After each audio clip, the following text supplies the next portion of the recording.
nggak pernah menawarkan diri, saya cuma merespon.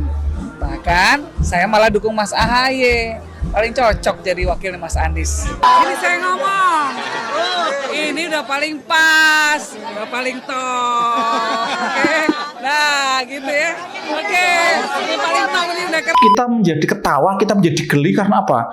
Pernyataan Mbak Yeni yang awalnya itu hanya sekedar, ya menurut saya itu tidak terlalu serius gitu ya. Tapi yang memberitakan, yang nanggapi itu serius-serius sekali. Jadi intinya jangan terjebak pada pemaknaan, pada penafsiran yang sudah dilakukan politisi, yang sudah dilakukan oleh para pendukung. Ini hanya opini arus bawah, opini dari masyarakat kebanyakan. Opini hanyalah sudut pandang. Assalamualaikum warahmatullahi wabarakatuh. Salam sejahtera untuk kita semua.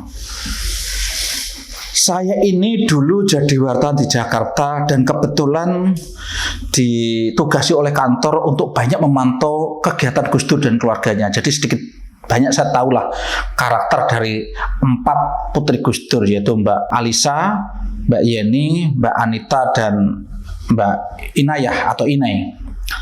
Dan menurut penilaian saya, yang kelihatannya itu memiliki turunan lucu itu Inayah. Kelihatan Mbak Inayah itu memang lucu, ya toh, memang ingin melucu dan memang suka lucu gitu ya. Jadi memang itu. Tapi belakangan saya agak merasa salah. Saya merasa dugaan saya salah. Ternyata Mbak Yeni juga lucu ternyata. Jadi kita yang membaca berita tentang Mbak Yeni belakangan ini menjadi terhibur juga gitu ya, terhibur. Saya nggak tahu yang lucu ini para politisinya. Nah Mbak Yeni sendiri sih saya pikir biasa-biasa aja, nggak terlalu melucu gitu ya. Tapi kita terhibur gitu. Nah ini yang menciptakan suasana lucu dan menghibur kita itu apa politisinya, apa wartawan yang memberitakan, saya nggak tahu. Nah, ini kelucuan-kelucuan yang menurut saya kumpulkan ini. Di belakangan yang paling terbaru ini itu kan beritanya begini. Yeni Wahid merestui pencalonan Anies dan AHY, gitu kan. Terus ada yang memberitakan bahwa Yeni Wahid mengatakan bahwa pasangan Anies dan AHY adalah pasangan yang paling top, markotop. ini sesuatu yang menurut saya lucu. Kalau kita tahu kenyataannya itu lucu itu kalau sampai terjadi berita seperti itu. Terus setelah itu ditanggapi serius-serius itu lah, di situ loh menurut saya kelucuannya di situ. Kita menjadi ketawa, kita menjadi geli karena apa? Pernyataan Mbak Yeni yang awalnya itu hanya sekedar, ya menurut saya itu tidak terlalu serius gitu ya. Tapi yang memberitakan, yang nanggapi itu serius-serius sekali. Jadi disitulah lucunya menurut saya. Jadi kalau kita runut, kita lihat langsung rekamannya itu Mbak Yeni itu kan hanya begini.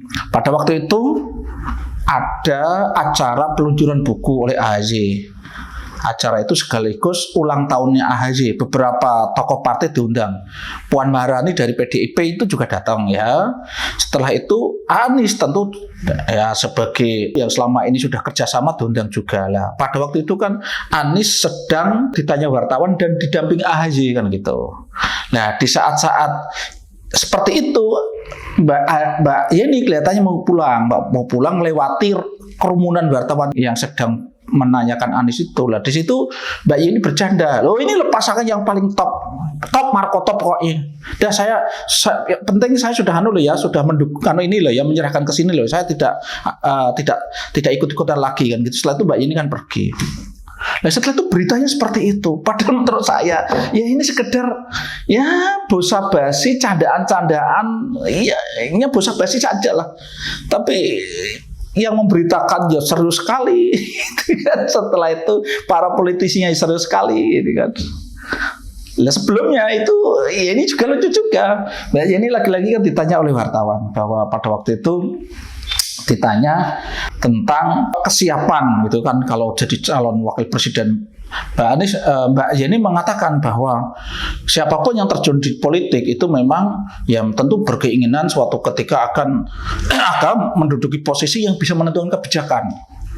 Dan saya pun ya tentu suatu ketika harus siap gitu kan. Harus siap, memang harus siap-siap itu gitu kan. Ya pokoknya harus siap. Nah itu setelah itu berita yang muncul apa?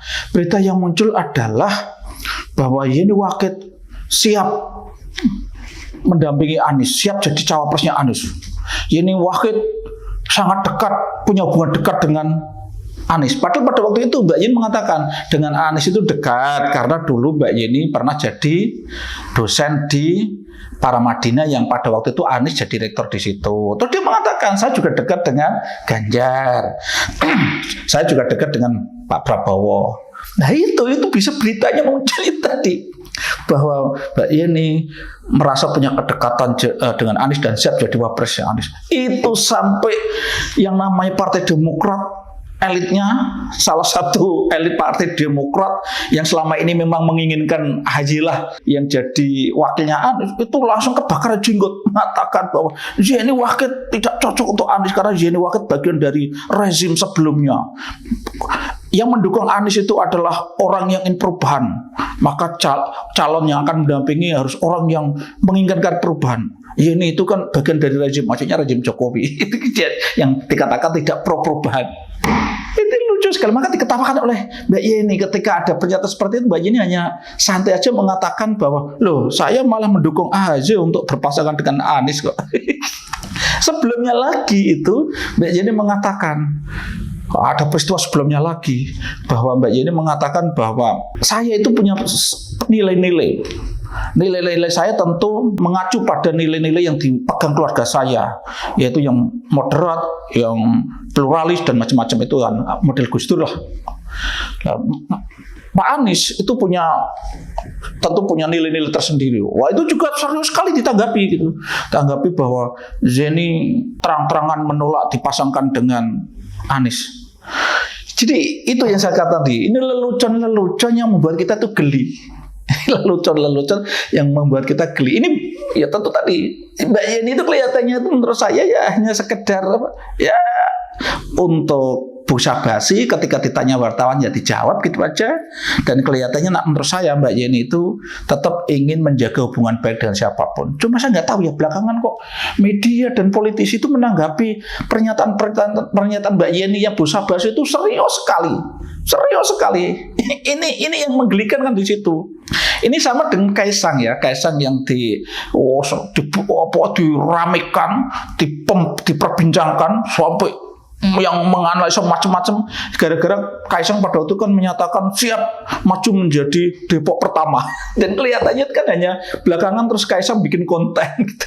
Konten yang agak nyinggung-nyinggung politik dan kelihatannya ini lagi-lagi ini lelucon lagi. Artinya orang-orang yang masuk dalam dunia politik itu kelihatannya memang terlalu serius, terlalu tegang gitu. Sehingga kadang orang yang menyampaikan sesuatu hanya basa-basi, hanya untuk ya etika berkomunikasi gitu kan, itu ditanggapi serius dan sampai mententeng gitu kan. Nah ini yang kita menjadi geli gitu ya. Kita sebagai pembaca, kita sebagai pendengar, pemirsa, penikmat berita itu kita menjadi geli. Jadi kayak kita tuh menyaksikan badut-badut, kita menyaksikan pelawak-pelawak yang sedang beraksi gitu ya, kita ketawa gitu, kita terhibur sekali. Ya ini satu sisi menurut saya juga cukup bagus gitu ya, paling tidak pernyataan-pernyataan Mbak Yeni itu menjadikan suasana lebih cair gitu ya. Tapi kalau bagi politisi kelihatannya enggak, ya, tegang terus gitu ya. Tapi intinya dari konten ini saya menyampaikan bahwa kadang memang begitulah, kadang kenyataannya seperti itu, tapi berita yang muncul seperti itu, penafsiran yang muncul seperti itu gitu kan. Jadi maka Anda agar tidak terjebak dalam arus yang tidak benar itu memang harus cermat betul mengamati berita yang muncul. Jangan mudah larut, jangan mudah ikut langsung terbawa emosi, apalagi kebetulan kepentingan pendukung A, Anda mendukung calon A, terus merasa terganggu Anda langsung ikut-ikutan marah, jangan. Karena kadang seperti itu, banyak berita seperti itu.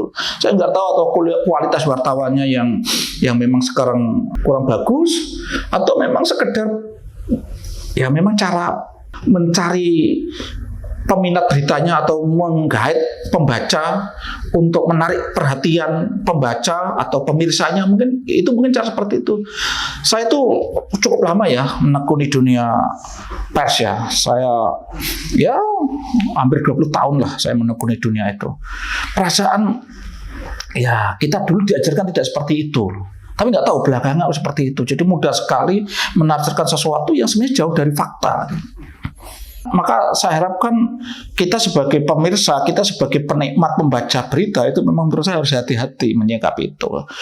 Karena sekarang itu sudah banyak di YouTube ya. Dulu kan kalau saya kan jadi pelaku atau praktisi media itu kan tahun 90-an, 2000 gitu kan. Sekarang kan sudah 2020 ke atas ini mungkin agak sedikit beda. Kalau dulu tuh kan memang bacaan kita tuh koran. Setelah itu kita hanya terpaku pada berita TV. Baru tahun 2000-an muncul internet kan. Kalau sekarang itu kan YouTube itu semua orang bisa mengupload video. Nah menurut saya ketika ada berita yang macam-macam, carilah video. Ya toh, carilah gambar yang merekam peristiwa itu. Nanti Anda dengar sendiri. Anda bisa memaknai sendiri, menafsiri sendiri.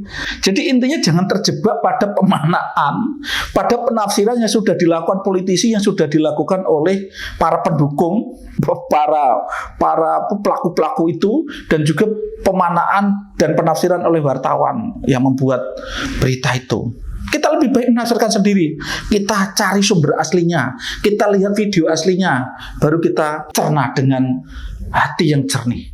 Jadi seperti itu, biar tidak terjebak pada tadi salah tafsir yang itu kesalahan itu dilakukan oleh orang lain tadi, baik itu wartawan maupun politisi. Ya mungkin bisa jadi memang sengaja ditafsirkan yang salah, atau memang karena memang SDM-nya yang pas-pasan sehingga ketika melihat sesuatu itu ya memang banyak salah pahamnya. Atau ya memang ketiganya bisa jadi memang tujuannya membuat agar berita yang dibikin itu menarik orang untuk menengok, membaca atau melihatnya. Tapi yang terakhir yang perlu saya sampaikan, intinya jangan mudah terjebak pada judul. Kadang judul itu juga bombastis. Banyak sekali kalau saya menyaksikan di YouTube itu kan judulnya enggak sama sekali tidak sama dengan isinya gitu kan. Judulnya itu bombastis sekali, judulnya itu heboh sekali. Ternyata di dalam itu dengarkan awal sampai akhir enggak ada gitu kan. Ya seperti itulah dunia persurat kabaran atau dunia media sosial kita saat ini gitu ya. Tapi intinya dalam konsep tentang berita atau informasi itu memang ada dua kemungkinan. Kemungkinan itu benar dan kemungkinan itu salah. Jadi Anda ketika menangkap sebuah berita, menerima sebuah informasi, itu harus menyisakan dalam diri kita ya, menyisakan dalam diri kita ada dua kemungkinan tadi. Kemungkinan berita itu benar, kemungkinan berita itu salah. Jadi jangan langsung mempercayai 100%. Setelah itu coba dicek. Coba dilakukan tabayun dalam bahasa agamanya, tabayun atau check and recheck. Kita lakukan cross check juga dengan beberapa pihak yang lain. Yang tadi yang saya katakan salah satunya adalah kita melihat video aslinya, karena sekarang itu kan sudah banyak sekali kan, ketika ada berita mesti ada videonya. Coba cari video aslinya. Nah setelah itu Anda dengarkan sendiri, Anda sikapi sendiri, Anda tafsirkan sendiri, biar kita tidak terjebak pada tadi kelucuan-lucuan, keanehan-keanehan gitu kan, yang diciptakan oleh para politisi mungkin yang mudah sekali sensitif, mudah sekali baperan gitu kan. Juga kadang jurnalis atau pembuat berita itu yang kadang juga ya tadi niatnya hanya mungkin yang penting beritanya banyak dilihat orang, banyak dibaca orang kan, seperti itu. Oke, saya pikir ini yang perlu saya sampaikan sebagai pembelajaran untuk kita. Yang penting kita harus hati-hati ketika mencerna informasi yang kita terima. Cukup sekian. Assalamualaikum warahmatullahi wabarakatuh.